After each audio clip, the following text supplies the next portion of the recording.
बड़ी खबर इसी बीच आ रही है। हरियाणा की रैली में योगी आदित्यनाथ का एक बड़ा बयान सामने आया कि ऐसी कोई गलती मत करना कि आपस में बटे तो कटे। हरियाणा की रैली में योगी आदित्यनाथ का ये बयान और हाल फिलहाल काफी ऐसे बयान योगी आदित्यनाथ की तरफ से आए हैं जिसमें वो इस तरह की बात करते रहे हैं, जिसमें उन्होंने इससे पहले जो बयान दिया तो उसने कहा था कि बटेंगे तो कटेंगे। याद रखना, और मैं यही कहने के लिए आज आपके पास आया हूं। बहन और भाइयों, कोई ऐसी गलती मत कर देना कि जो आपस में बटे। याद रखना, बटे तो कटे, ये कभी नहीं होने देना है। और एक कांग्रेस का जो हाथ है ना, ये अभी हालात को और बिगाड़ने के लिए आया है। कांग्रेस का हाथ बिगाड़ेगा हालात, और विकास की जो रफ्तार है नायब सिंह। शलभ मणि त्रिपाठी, जरा मुझे ये बताइए कि योगी आदित्यनाथ के स्वर इतने बदले हुए क्यों हैं? चुनाव जिस तरह एक तरीके से समाजवादी पार्टी वहां पर अच्छी सीट ले आती है, साख की चुनाव बन जाता है इस वक्त, लेकिन इस तरह के बयान कि बटेंगे तो कटेंगे, और ये एक बार नहीं है, बार बार हर रैली में हर जगह योगी आदित्यनाथ का ये कहना क्या संदेश देता है? नहीं अर्पिता जी, ये तो योगी जी ने करनाल में कहा है। करनाल में तो समाजवादी पार्टी का मुझे लगता है कि उनको अपना सिंबल भी नहीं मिला है, कोई दूसरा सिंबल मिला है। वहां समाजवादी पार्टी क्या है, लेकिन हाँ योगी जी जो बात कह रहे हैं कि बटे तो कटे, ये बात बिल्कुल सही है। राजस्थान में बटे, बोलने दीजिए प्लीज, बात नहीं सुनेंगे हमारे। अरे प्लीज बोलने दीजिए भाई खान साहब। सर एक सेकेंड, सर बड़ी खबर आ जाती है तो उससे बात करना पड़ता है ना सर। एक सेकेंड आ रही हूँ नहीं, तो उसके बाद फिर हमको बोलने देना चाहिए आपको। अरे वो बोल लेंगे, उसके बाद आपके बोल देंगे। अहमद खान साहब रुक जाइए, आप धैर्य रखिए सर। अरे खान साहब मेरी बात बोल दीजिएगा प्लीज। अब देखिए राजस्थान बटे, योगी जी ने कहा बटे तो कटे। राजस्थान में देखिए बटे थे तो कन्हैयालाल शर्मा जी कट गए। आप देखिए कर्नाटका में बटे तो आज गणेश जी को भी गिरफ्तार किया गया। कर्नाटका के भीतर किस प्रकार से आप देख रहे हैं। हिमाचल में स्थिति देख लीजिए कि लोगों को सड़कों पर उतरना पड़ रहा है अपनी संस्कृति को बचाने के लिए, अपने धरोहर को बचाने के लिए। और उत्तर प्रदेश में तो ऐसे कटे थे कि 400 दंगे हुए थे। तो अच्छे लोगों को बंटना नहीं चाहिए। योगी जी के कहने का मतलब यह है कि जो अच्छे लोग हैं समाज में उनको बंटना नहीं चाहिए। अगर अच्छे लोग बटेंगे तो बुरे लोग उनको काटेंगे, वो कटेंगे। उत्तर प्रदेश का कौन नहीं देखता इतिहास कि उत्तर प्रदेश में 400 दंगे हुए। मुजफ्फरनगर में क्या जाट भाई मारे नहीं गए क्या? मुजफ्फरनगर में क्या दलित भाइयों का कत्लेआम नहीं हुआ? सचिन और गौरव नाम के 2 बच्चे थे जो अपनी बहन की अस्मिता बचाने गए थे कि बहन के साथ छेड़खानी मत करो, और मुजफ्फरनगर का दंगा हो गया। दोनों भाइयों की हत्या की गई और पूरे मुजफ्फरनगर में दंगा हो गया। ठीक है, यहाँ दो तरीके की राजनीति नजर आती है। दंगे नहीं हुए समाजवादी पार्टी, यहाँ बीजेपी की अपनी है शलभ मणि त्रिपाठी, और यहाँ आशुतोष वर्मा और समाजवादी पार्टी की अपनी राजनीति है। वो बात करते हैं, अभी जब उन्होंने बात की तो उन्होंने जाति का जिक्र कर दिया, उन्होंने दलितों की बात कर दी, उन्होंने मुसलमानों की बात कर दी। और शलभ मणि त्रिपाठी जब बात कर रहे हैं तो अच्छे और बुरे, यानी अच्छे बटेंगे तो बुरे उन्हें काटेंगे। ये भी अलग तरीके के नैरेटिव सेट कर रहे हैं। अच्छे बुरे, हमने कोई जाति धर्म की बात नहीं की। हमने कोई जाति धर्म की बात नहीं की। हमने अच्छे और बुरे लोगों की बात की। अच्छे लोग बटेंगे तो कटेंगे। ठीक है अहमद खान साहब, अधूरा आप पूरा कर दीजिए सर। देखिए शलभ मणि त्रिपाठी जी की मैं बहुत रिस्पेक्ट करता हूं। जो योगी आदित्यनाथ जी ने कहा कटोगे तो बटोगे, उसके साथ एक चीज और जोड़ दी थी, एक लाइन कि देखो बांग्लादेश में क्या हुआ, कैसे हो रहा है, बांग्लादेश में क्या हुआ। तो इशारा क्या था ये जरा बताइए अर्पिता जी। उस लाइन को शलभ मणि जी नहीं बोल रहे हैं। उस लाइन को नहीं बोल रहे हैं कि कौन कटेगा। जब आप जैसा सक्षम मुख्यमंत्री है, जैसा कि शलभ मणि जी कह रहे हैं, तो कौन कटेगा? अगर बट भी गए तो कौन कटेगा? कोई काटने वाला है तो आपकी कानून व्यवस्था कहां चली जाएगी? क्यों कटेगा भाई? क्यों किसी को कोई वोट देने का अधिकार नहीं है क्या? किसी को कोई दे सकता है वोट, नहीं दे सकता है? आप धर्म जात के विशेष बात करेंगे, आप ये नहीं चलेगा। हिंदुस्तान का जो आईन है उसके हिसाब से ये देश प्रदेश चलेगा। बटोगे तो कटोगे क्या मतलब होता है? ये बहुत खतरनाक बोली है। अगर नहीं मानोगे तो मिट्टी में मिला दूंगा। ये कौन सी बोली है मुख्यमंत्री की? ये मिट्टी में मिलाने वाली बात क्या है? और उसको कानून व्यवस्था अगर ध्वस्त है तो सारे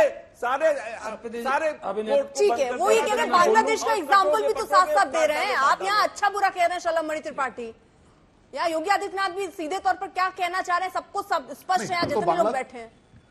हाँ तो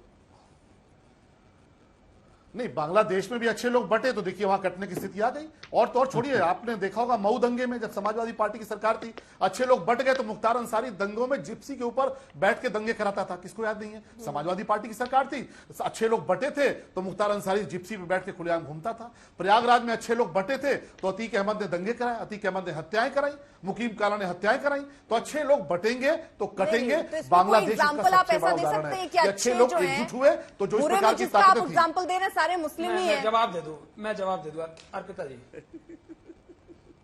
एमएच खान साहब को मजा आ गया जवाब बस। देना चाहता हूं। हिंदू मुस्लिम देखने का नजरिया मेरा नहीं है। हाँ। हिंदू मुस्लिम देखने का नजरिया मेरा नहीं अर्पिता।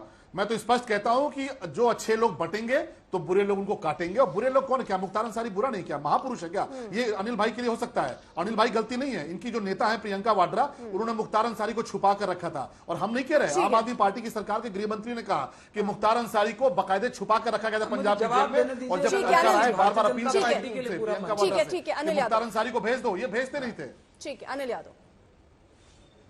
बोलिए देखिए जिस व्यक्ति पे अपना प्रदेश नहीं संभल रहा है वो कभी हरियाणा में जाकर बात करते हैं, कभी बांग्लादेश की बात करने लगते हैं, अपने यहाँ के क्राइम पे तो बात करते नहीं है। यही यूपी है ना, एनसीआरबी के आंकड़ों में यही उत्तर प्रदेश है जो महिला उत्पीड़न में नंबर 1 पे चल रहा है, जुडिशियल कस्टडी में नंबर 1 पे चल रहा है भाई, आपकी एनकाउंटर के मामलों में नंबर 1 पर चल रहा है। दूसरी बात मैं ये कहना चाहता हूं, देखिए अब हो क्या गया है कि जनता ने योगी जी का नेतृत्व पूरी तरीके से नकार दिया। ये हमने पिछले लोकसभा में देखा, 62-63 सीट वाले आधे हो गए।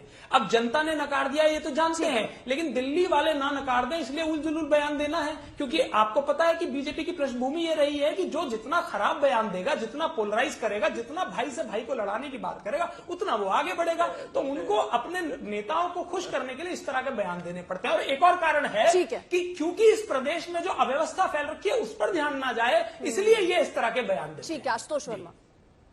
नहीं, देखिए मुझे लगता है कि भारतीय जनता पार्टी के लोग और खासकर विश्लेषक अच्छा, जो ये है पहले वो, मुझे आप ये बता पाएंगे क्या, ये जैसा अच्छा बुरा बता रहे हैं, कौन अच्छा कौन बुरा, आप समझ पा रहे हैं? देखिए अर्पिता जी सबको समझ में आ रहा है। मैंने आपको कहा, देखिए इस पूरे तथ्य की मर्म को समझिए। योगी आदित्यनाथ जी के साथ स्थिति बड़ी नाजुक हो गई है। दिल्ली दरबार साथ नहीं दे रहा है, उत्तर प्रदेश की मुख्यमंत्री की कुर्सी फंस चुकी है, क्योंकि किसी को उम्मीद नहीं थी कि उत्तर प्रदेश में जनता इतना बड़ा करेगी और उसमें योगी आदित्यनाथ कुछ ना कर पाएंगे। तो अब ये कह रहे हैं भाई कुर्सी खाली करो। तो आखिरी चांस मिला है, कितना हिंदू मुस्लिम कर ले जाओ जिससे किसी तरीके से उपचुनाव जीतो, वरना ये कुर्सी गई। तो उनके पास कोई ऑप्शन नहीं है। आप पिछले लगातार 1 हफ्ते के इनके सारे भाषण देख लीजिए, किसी तरीके से कोई भी शब्द घुमा घुमा के जो फिट भी नहीं बैठ रहा है उसमें भी वो लेके आएंगे। उसी की एक नई परिचर्चा है, कटेंगे बटेंगे। मैं ठीक है, लेकिन आशुतोष जी इसमें कुलदीप गलत सिंह क्या है ने- मुझे ये बताइए ना। हर इंसान, मतलब कोई भी राजनीतिक दल अपने हिसाब से राजनीति कर रहा है कि नहीं? आप भी तो इसमें दलित ले आ रहे हैं, मुस्लिम ले आ रहे हैं, यादव ले आ रहे हैं, गरीब क्यों नहीं है, गरीब बेरोजगार क्यों नहीं है, केवल ये शब्द क्यों नहीं है? आप भी तो जाति धर्म, आप भी तो जाति ला रहे हैं, वो धर्म के हिसाब से राजनीति कर रहे हैं, क्या गलत है सर? हर इंसान अपनी अपनी सुविधा के हिसाब से राजनीति कर रहा है। ठीक, अर्पिता जी मैं बोल लूं फिर आप उस पर सवाल अरे भाई पूछिएगा। संविधान में लिखा है कि धर्म के आधार पर राजनीति नहीं हो सकती। ये जो व्यक्ति संवैधानिक एक पद पर मिनट। बैठा होता है वो धर्म की राजनीति नहीं कर सकता है, वो कसम खाता है संविधान की। अर्पिता जी ये कैसी मैं बात कर रहे किसी हैं व्यक्ति की बात नहीं कर रहा हूँ, या किसी जवाब देना नेता की चाहूंगा। बात नहीं कर रहा हूँ। ये उत्तर प्रदेश में शपथ लिए हुए मुख्यमंत्री की बात कर रहा हूँ मैं। और 1 हफ्ते के आप रिकॉर्ड दिखा दिए। मैं चैलेंज करता हूँ आज तक के सिर्फ 20-20 सेकंड की क्लिप दिखा दीजिएगा, कोई बता सकता है कि मुख्यमंत्री बनने लायक है कि नहीं है, जो खुलेआम बोल रहे हैं कि हिंदू मुस्लिम करा के रहेंगे।